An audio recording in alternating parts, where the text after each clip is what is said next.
Oh, goodness, I was hoping Zootopia and the Despicable Me franchise could have a baby. Wait, was I?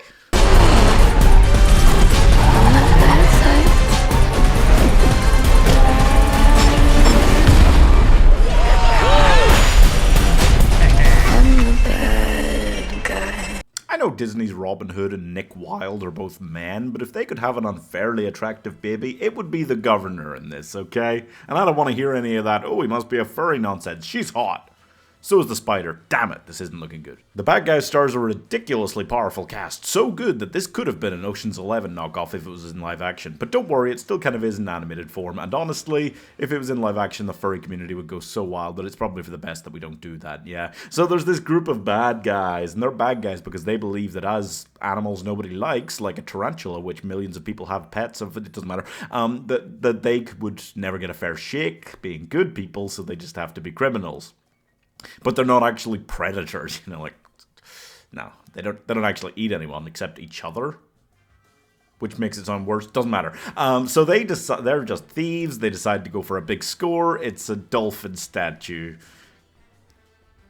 That's the biggest score they've ever gone for. Are you serious? Okay, no, it's fine. And then they get caught and things go wrong, and they decide to try and manipulate this guinea pig who's actually manipulating them into giving them a fair chance to become good when he is actually evil and is trying to convince them to act good so that he can show that they're evil when they're not really evil, but he doesn't care whether they're evil or not.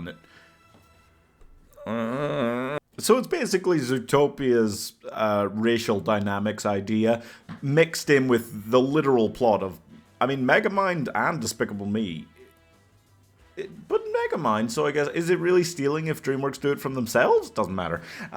So the plot is, despite sounding ridiculous, very basic for a kind of heisty film, it really doesn't have a lot of big, like, whoa moments that you'd expect from a heist-type film. And I guess that's not necessarily the worst thing, because it's nice for a film in that genre not to be too reliant on those, but also, it's just too simplistic. The dialogue is maddening, because I feel like the writing at certain moments is incredible, is really strong, really good, like, wordplay, and really slick.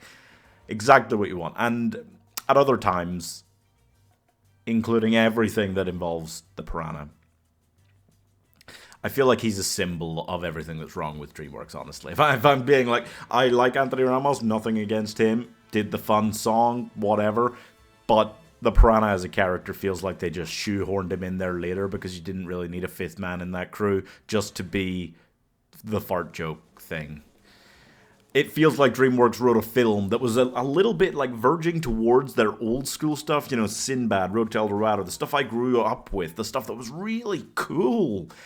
And then it just kind of went, oh, no, this isn't stupid enough. We really need to dumb this down. And so they added the fart joke character. And it upsets me because I feel like there are just a few things in here that they've kind of shoved in that if you take them out, it becomes this much nicer overall thing. So the plot is extremely basic. The animation is cool, slick, very fun. The acting is generally pretty good for one of these, the voice acting. I feel like it's good enough that DreamWorks are for sure going to data mine this for at least 2 sequels and one of those pearly animated Netflix spin-off shows. It's fine. It's the kind of thing where it makes you ask very uncomfortable questions because they did zero world building here. Like, flat nothing. And I'm intrigued but terrified because it's a world with humans where there's anthropomorphic animals. And I just feel like that it makes me ask less comfortable questions than how do the cars in the world of cars procreate, Also, there's a kitten that isn't anthropomorphic and it just adds to the confusion. This whole world is insane, and the fact that they've greenlit a sequel terrifies me. But it's fine. I'm not going to overly bag on this film for having a pretty damn simplistic plot. I kind of want to bag on them for the zero world building in this confusing world, but I won't. I really want to bag on them for the just inconsistent writing, the cool, slick, heist vibe, energy into another fart joke. It's maddeningly back and forth. But I won't. I will just say that this is an enjoyable watch for DreamWorks recently. Damn, they are the least consistent studio, not just animated, in the world. 2022, they released this and Puss in Boots 2. But 2023, they released Trolls 3 and Ruby Gillman Teenage Kraken. I just can't handle what is going on over there. It's horrible to watch. Anyway, I'm giving Not Bad, guys, 3.5 stars. People will tell you this is better than Zootopia just because that's how much Americans hate cops. Yeah, yikes. Anyway, how about you go ahead and just subscribe down there, old friend, buddy, pal of mine.